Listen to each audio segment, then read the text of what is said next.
स्वागत है आप लोग का क्लास में। चलिए क्लास 9 चैप्टर 7 भूगोल है आप लोग का। भारत के पड़ोसी देश नेपाल। ठीक है, तो नेपाल के बारे में आज चर्चा करेंगे इस चैप्टर में। चलिए तो देखिए, नेपाल आप लोग को पता है भारत का एक पड़ोसी देश है और यह भारत के किधर स्थित है? उत्तर में स्थित है। ठीक है, और यह देश चारों तरफ स्थल से घिरा हुआ है, चारों तरफ इसके स्थलीय स्थल है, अतः इसे मध्यस्थ देश भी कहते हैं, यानी एकदम बीच में पड़ जाता है हमारा नेपाल। ठीक है, मध्यस्थ देश भी कहते हैं। नेपाल के उत्तर में आपका तिब्बत, ठीक है, चीन में स्थित है, जिसके बीच महान हिमालय दीवार जैसे खड़ा है।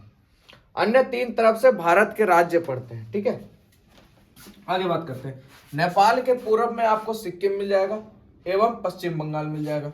पश्चिम में देखा जाए तो उत्तराखंड मिल जाएगा, दक्षिण में देखा जाए तो बिहार मिल जाएगा और उत्तर प्रदेश मिल जाएगा। ठीक है, यानी नेपाल के पूर्व में कौन कौन से मिल जाएंगे? सिक्किम और पश्चिम बंगाल आपको देखने के लिए मिल जाएंगे। पश्चिम अगर जाते हैं तो उत्तराखंड और दक्षिण में आपको बिहार और उत्तर प्रदेश यानी यूपी। आगे बात करते हैं। मौर्य शासन के काल में बौद्ध संस्कृति का मुख्य केंद्र लुम्बिनी नेपाल में ही स्थित है। ठीक है, लुम्बिनी है वो आपके नेपाल में ही स्थित है। यहाँ पर गौतम बुद्ध का जन्म स्थल भी है। नेपाल की राजधानी क्या है? काठमांडू है। काठमांडू में भगवान पशुपतिनाथ का मंदिर हिंदुओं का महान तीर्थ स्थल है। ठीक है, काठमांडू में एक मंदिर है पशुपतिनाथ मंदिर, जो कि हिंदुओं का महान तीर्थ स्थल है, जहां शिवरात्रि के दिन विशाल मेला का आयोजन होता है। नेपाल का कुल क्षेत्रफल की बात करें तो 14,997 वर्ग किलोमीटर है। ठीक है, 140797 वर्ग किलोमीटर है। ठीक है, आगे बात करते हैं संरचना एवं स्थलाकृति की। तो देखिए, हिमालय की उत्पत्ति के साथ ही नेपाल की संरचना का संबंध है। जिस तरह से हिमालय की उत्पत्ति हुई तो भैया नेपाल की भी संरचना शुरू हो गई। यहाँ धरातल के पास मुलायम चट्टान तथा धरातल के नीचे देखा जाए तो कठोर चट्टानें पाई जाती हैं। स्थलाकृति के आधार पर नेपाल को 3 भागों में बांटा जाता है। अगर स्थल के हिसाब से देखा जाए तो नेपाल को 3 भागों में बांटा जाता है। चलिए, सबसे पहला है दक्षिण का उपजाऊ तराई प्रदेश। दक्षिण का उपजाऊ तराई प्रदेश जो देश के दक्षिण भाग में भारत की सीमा से सटा हुआ है। ठीक है, चलिए आगे देखते हैं इसका पॉइंट। आगे दूसरे नंबर की बात करें तो देखिए, मध्य का पहाड़ी प्रदेश जिसमें महाभारत लेक तथा चूड़े की पहाड़ियां सम्मिलित हैं। ठीक है, इस क्षेत्र के उत्तरी भाग में शिवालिक की पहाड़ियां हैं। यहाँ अनेक घाटियां हैं जिसमें काठमांडू की घाटी अपने सौंदर्य के लिए प्रसिद्ध है। मेन अगर नेपाल अगर आप घूमना चाहते हैं तो मेन खूबसूरती आपको काठमांडू में देखने के लिए मिलेगी। ठीक है, आगे बात करते हैं तीसरे नंबर की हिमालय। तो देखिए, हिमालय श्रेणी प्रदेश है। विश्व सर्वोच्च शिखर माउंट एवरेस्ट जिसकी ऊंचाई 1848 मीटर नेपाल तिब्बत सीमा पर स्थित है। ठीक है, नेपाल और तिब्बत की सीमा पर स्थित है कौन सा? Mount Everest. स्थानीय लोग इसे चोटी को सागर माथा के नाम से पुकारते। याद रखें, कभी कभी एग्जाम में पूछ देता है सागर माथा की ऊंचाई बताइए, तो बहुत बच्चे को पता माउंट एवरेस्ट का 8848, पर इसमें सागर माथा कभी कभी दे देता है। तो भैया जैसा नाम है सागर माथा, माथा को भी सागर बना देता है। तो याद रखिएगा, सागर माथा को ही माउंट एवरेस्ट कहते हैं, माउंट एवरेस्ट को ही सागर माथा, जिसकी ऊंचाई कितनी है? 8848 मीटर। ठीक है, आगे बात करते हैं नेपाल के, और ये कमेंट में बताइएगा माउंट एवरेस्ट कितने नंबर भारत की सबसे ऊंची चोटी है ना? उसके बाद की विश्व की सबसे ऊंची चोटी है, ये आपको बताना है। तो यहाँ बहुत बच्चे को दिख गया होगा विश्व की है ना। चलिए आगे बात करते हैं नेपाल के अन्य शिखरों में। अगर बात करें और भी शिखर, माउंट एवरेस्ट तो खैर विश्व का सबसे ऊंचा शिखर है ही है इसका। उसके बाद अन्य शिखर में बात करें तो अन्नपूर्णा, धौलागिरी, नेप्यू, ये सब मुख्य है वहां पर। नेपाल की जलवायु कैसी है? तो बाबू शीत प्रधान है।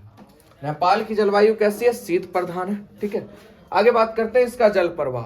तो नेपाल में पूरब से पश्चिम 3 प्रमुख नदी का तंत्र है। ठीक है, पूरब से पश्चिम किधर 3 नदी का तंत्र हो जाता है, कोसी, गंडक, घाघरा।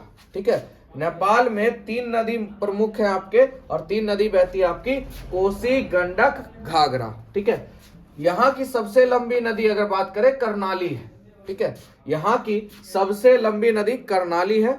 ये ध्यान रखिएगा, तंत्र है, ये तीनों नदी इसका तंत्र है। और अब वहां पे भी और भी सारी नदियां हैं। ठीक है, मेन तंत्र में आ जाता है कोसी, गंडक, घाघरा। और आपको तो पता ही है उत्तर से ही हमारा कोसी है, बाढ़ आने की संभावना ज्यादातर यहीं से रहती है। गंडक भी आपका उधरी के साइड से, नेपाल साइड से, है ना। चलिए, यहाँ की सबसे लंबी नदी हमारी कर्णाली है। कहाँ की? नेपाल की, जो घाघरा की सहायक नदी है। देखें, मैंने बोला था ना, सब इसी की सहायक होंगी, या तो गंडक की या तो कोसी की। तो ये किसकी है? कर्णाली, घाघरा की सहायक नदी है, तथा पश्चिम नेपाल में बहती हुई भारत में प्रवेश करती है। पश्चिम नेपाल से बहते हुए भारत में प्रवेश करती है। आगे है मध्य नेपाल में गंडक, जिसे यहाँ नारायणी नदी कहते हैं। इसी गंडक को वहां पे क्या कहते हैं? नारायणी नदी कहते हैं। इस तीनों का ही महत्व है नेपाल में, याद रखिए। कोसी, गंडक, घाघरा। घाघरा को जान गए आप लोग, क्या कहते हैं वहां? कर्णाली, याद रखिएगा। नेपाल में सबसे लंबी नदी कर्णाली, और वहां पे लोग इसे क्या कहते हैं भैया? कर्णाली, ये किसकी सहायक नदी है? घाघरा की। और गंडक को वहां पे कहते हैं नारायणी नदी। तथा पूर्व नेपाल में कोसी को सप्तकोसी कहते हैं। पूर्व में नेपाल को कोसी को क्या कहते हैं वहां के लोग? सप्तकोसी कहते हैं। सभी नदियां उत्तर से दक्षिण प्रवाहित होकर भारत की सीमा में प्रवेश करते हैं। ठीक है, ये जितनी भी नदियां हैं उत्तर से दक्षिण, है ना, क्योंकि बिहार किधर है? दक्षिण की तरफ। तो उत्तर से दक्षिण होके भारत की सीमा में प्रवेश कर जाती है। आगे बात करते हैं यहाँ की मृदा एवं वनस्पति की। तो देखिए, नेपाल की तराई एवं घाटियों में जलोढ़ मिट्टी पाई जाती है। ठीक है, और निचले पर्वतीय ढालों पर लैटेराइट एवं मध्य पर्वतीय प्रदेश में अनउपजाऊ भूरी पोर्टजोल मिट्टी पाई जाती है। ठीक है, यहाँ पे ये चीज देखिए, तराई और घाटियों में आपको जलोढ़ मिट्टी मिल जाती है तो खेती हो ही जाएगी। उसके बाद पर्वतीयों में देखिएगा लैटेराइट मिल जाती है, और पर्वतीय प्रदेश में जो पूरा पर्वतीय है वहां पर आपको पोर्टजोल मिट्टी देखने के लिए मिल जाती है।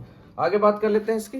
चलिए, तो देखिए, नेपाल के 25.4% भूमि पर वन है, तथा 13% पे चारागाह फैला हुआ है, जानवरों को खाना खिलाने के लिए जो जंगल घास होता है वो। और तराई क्षेत्र में उष्णकटिबंधीय चीर हरित वन है एवं मानसूनी वन पाए जाते हैं। यहाँ के वनों में आपको हाथी देखने के लिए मिल जाएगा, बाघ, भालू, बंदर, हिरण, खरगोश आदि वन्य जीव पाए जाते हैं। वस्तुतः नेपाल जैविक विविधता का भंडार गृह है। ठीक है, यहाँ पे जैव विविधता देखने के लिए आपको बहुत मिल जाएगा। ठीक है, कहाँ पे? नेपाल में। चलिए, कृषि की बात करें। देखिए, नेपाल में जीवन निर्वाह कृषि के साथ साथ पशुपालन भी मुख्य व्यवसाय, यानी खेती तो उनका है ही, साथ ही साथ पशुपालन, क्योंकि देखिए यहाँ पे चारागाह है ना, चारागाह फैला गया, तो पशुपालन भी वहां के लोग ज्यादा करते हैं। यहाँ 18% भूभाग पर खेती होती है। मुख्य खदानों में चावल मिल जाएगा आपको, मक्का, गेहूं, ज्वार, बाजरा आदि में। व्यापारिक फसल की बात करें, यानी तो ये तो हो गया मतलब खदानों में जो वहां पे उपजाए जाते हैं, वहां के लोग उसका यूज भी करते हैं और बेचते भी हैं। पर अगर व्यापारिक फसल की बात करें जो वहां से बिकता है दूसरे जगह में, उसमें आपका जूट हो गया, गन्ना हो गया, फूल, चाय, तंबाकू, कपास मुख्य व्यापारिक फसल नेपाल की। ठीक है, और देश के कुल कृषि उत्पादन का 70% भाग अकेले पूर्वी तराई प्रदेश से आता है। तो देख सकते हैं, पूरे देश का 70% उत्पादन आपके पूर्व तराई प्रदेश से आता है, नेपाल के। ठीक है, खनन एवं उद्योग तथा अर्थव्यवस्था पर प्रभाव। चलिए, तो देखिए, नेपाल में खनिजों का अभाव है। अभ्रक यहाँ का मुख्य खनिज है, मतलब अभ्रक वहां पाया जाता है। अल्प मात्रा में लिग्नाइट मिल जाएगा आपको, तांबा, कोबाल्ट आदि भी मिलते हैं। औद्योगिक दृष्टि से नेपाल एक पिछड़ा देश है।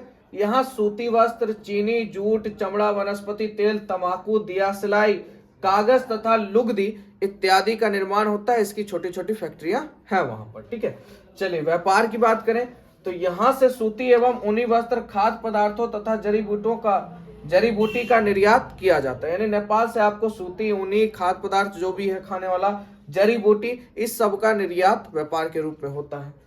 काठमांडू नेपाल की राजधानी है, तो नेपाल की राजधानी आपकी काठमांडू हो गई। तथा सड़क मार्ग द्वारा चीन और भारत से जुड़ा है। सड़क मार्ग के द्वारा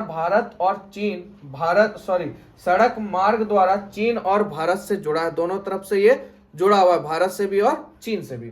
पोखरा यहाँ का दूसरा सबसे बड़ा नगर है। पहला आपका काठमांडू अगर वहां पे फेमस है, तो दूसरा सबसे बड़ा नगर आपका हो जाएगा पोखरा। ठीक है, चलिए और भी कुछ पॉइंट्स इसके बचे हुए हैं कुछ, उसको भी देख लेते हैं। आगे बात करते हैं, यहाँ विकास की अगर देखी जाए तो भरपूर संभावना है। यदि नेपाल में संभावित विकास स्तर प्राप्त हो जाए तब यह देश पूरब का स्विट्जरलैंड बन जाएगा। ठीक है, अगर यहाँ पे विकास अच्छी तरह से हो जाए तो भैया पूरब का स्विट्जरलैंड हमारा कौन सी बन जाएगा, नेपाल बन जाएगा। ठीक है, पिछले 240 वर्षों से नेपाल में राजतंत्र शासन व्यवस्था चली आ रही थी। वहां की जनता ने वर्ष 2008 में मतदान के द्वारा राजतंत्र को क्या कर दिया, समाप्त कर दिया और आधुनिक लोकतंत्र की नींव रखी। और आज के नेपाल का उदय एक नवीन गणराज्य के रूप में हो चुका है। तो देख लीजिए, पहले नेपाल में 2008 से पहले तक राजतंत्र ही चलता था। 2008 के बाद जब मतदान शुरू हुआ तो लोगों का तंत्र आया, नहीं लोकतंत्र आया। लोकतंत्र आपको पता है, राजतंत्र भी पता है, राजा के द्वारा चलाया गया तंत्र राजतंत्र कहलाता है और लोगों के द्वारा चलाया गया तंत्र लोकतंत्र कहलाता है। तो लोकतंत्र में भैया लोगों की भागीदारी ज्यादा है, राजतंत्र में राजा की भागीदारी ज्यादा है। तो राजतंत्र खत्म करके लोकतंत्र वहां पे स्थापित हुआ। तो ये था नेपाल का व्यू जो आपने देख लिया, जो मेन पॉइंट्स थे। ठीक है, चलिए तो अगले वीडियो में आपसे मिलेंगे इसके अभ्यास के प्रश्न उत्तर के साथ। वीडियो अच्छा लगा, समझ में आया तो लाइक कीजिएगा अपने प्यारे हाथों से, चैनल को सब्सक्राइब कीजिएगा और शेयर करना नहीं भूलिएगा। ठीक है, जय हिंद, जय भारत।